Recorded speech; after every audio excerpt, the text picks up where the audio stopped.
अखिल भारतीय किन्नर समाज जोधपुर की गादीपति मीना भुआ ने हाल ही में जोधपुर में संपन्न हुए अखिल भारतीय किन्नर महासम्मेलन की सफलता पर शहरवासियों का आभार व्यक्त किया। गादीपति मीना भुआ ने कहा कि जोधपुर की जनता का हमेशा से ही किन्नर समाज को पूरा सहयोग मिलता रहा है।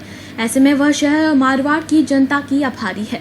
साथ ही उन्होंने कहा कि कुछ लोग किन्नर के रूप में पेशगी इनाम के नाम पर लोगों से अवैध वसूली कर किन्नर समाज को बदनाम करने का षड्यंत्र कर रहे हैं। लगातार ऐसी शिकायतें मिलती है। इस शहर में किन्नरों का एक गुट जो कि फर्जी है, वो लोगों से नेक और इनाम के नाम पर अवैध रूप से वसूली करने से किन्नर समाज की साख खराब कर रहे हैं। इनको भी धन्यवाद देती हूँ। अपनी जगह जो देने काबिल है, मेरी हवेली की नकल और अपनी छवि खराब कर रहे हैं। हमारी छवि खराब हो रही है।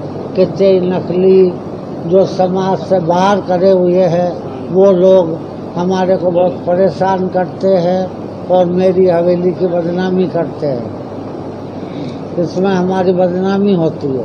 और ये हवेली भी राजा महाराज जो खुदी हुई है, मेरे 3 हवेली दी हुई है घंटाघर में। तीनों राजा महाराजा की दी हुई है। हम किन्नर राजा महाराजा के और किन्नर भी राजा महाराजा के बच्चे हम। हाँ, मैं जोधपुर से घंटाघर से सरोज मासी बोल रही हूँ। मीना बुआ जी की शिष्य हूँ मैं, कमला बुआ जी की पोती चेला। इस समय मैं घंटाघर हवेली में निवास करती हूँ और अभी मेरा सम्मेलन था 28 तारीख से चालू हुआ। उसमें मेरे 3 तारीख को कलश यात्रा हुई, 6 तारीख को कलश यात्रा हुई। बड़ी शांति से हमारा काम हुआ।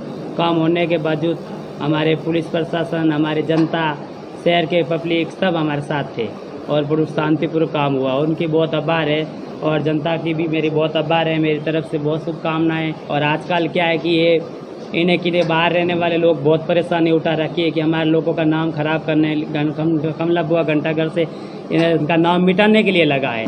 तो झूठे केस मुकदमे मेरे चेले हैं, सब ये चेले मेरे आए, ये सब मेरे परिवार है। इन परिवार के ऊपर कभी दबा लगाते, झूठा, कभी साचा, कभी केस, कभी मुकदमा, लेकिन पुलिस तो छानबीन करके ही काम करती है। कोई झूठा लगाने से हम सबूत नहीं होता। गंद उछालने वाले मैं किसका नाम लेती हूँ। शहर में कितने किन्नर फर्जी फिरते हैं, वो किन्नरों के कोई गिनती में नहीं है। जिसको कोई हमने बस्तियाँ नहीं दी, जिसको कोई हमने घर में नहीं पाला पोलसा, जिसको हमारे साथ उठा बैठा है, कभी वो आया नहीं है, उसको हमारे पर जो गंद उठता आते हैं उनको भी हम अलग कर रखे, वो लोग है गंद में। जो मेरे हिजड़े जाते हैं हवेली से, जो गादीपति के हैंडर में हिजड़े रहते हैं, उन हिजड़ों को नेक देवे। और जो कोई आलतू फालतू हिजड़े आके बदतमीजी करे, वसूली करे और वसूली उगावे उन पैसों के, तो उनको पैसे देवे नहीं। आजू बाजू पुलिस में फोन करके उनको कार्रवाई करे। हम लोग उनके साथ खड़े हैं जजमान के।